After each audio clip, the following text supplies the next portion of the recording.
Alongside a few other tricky cracks, Recovery Drink is considered to be one of the hardest out there.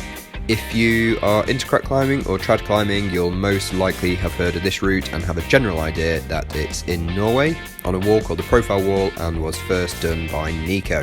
However, today we're going to take you through 4 things that maybe you didn't know about this route.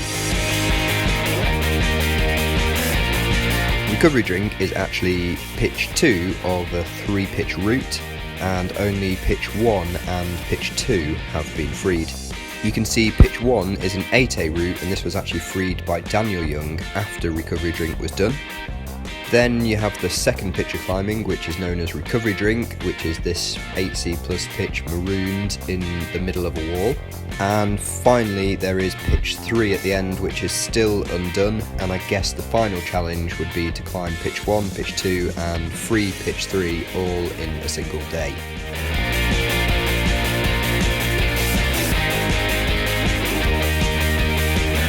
We think it's actually harder to abseil the route than it is to climb. The first time we went and tried the route, we abseiled in from the top, but the wall is so steep and you have to play so many directionals that by the time we'd got halfway down the wall, we'd completely run out of gear, had to bail, and never actually managed the full abseil. What we want to do, we're going to just break this down. How does a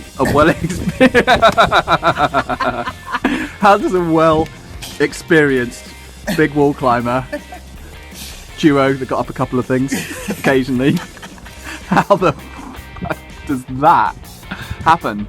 I mean, what is actually going on up there? What is going on, Pete? It's just ropes. Basically, what we tried to do was we tried to... What did we try to do?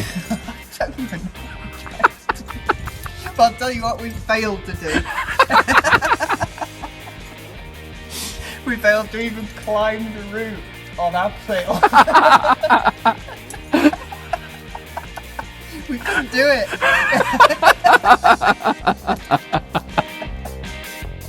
So the route is actually getting harder and easier every season. Although the rock on this wall is solid, it's a little bit crumbly and edges of jams can sometimes crumble and break off.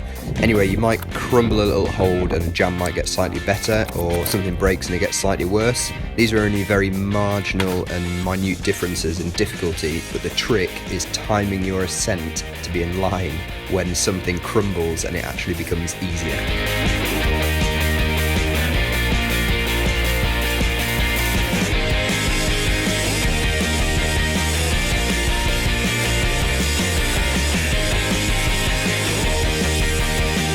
The amazing thing about the crux on this route is that it doesn't follow a specific sequence.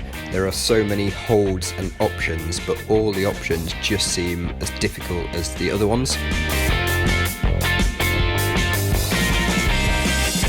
Daniel Young climbed the middle and right hand crack as a fridge hugging sequence with big drop knees. I did something similar to Daniel, except use heel hooks instead of the drop knees. Nico actually bust out left into the left-hand crack using different holds entirely and forging his own path over there.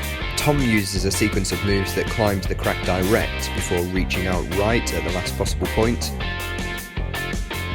So there we go, 4 things that you didn't, or maybe you did know already, but now you definitely do them.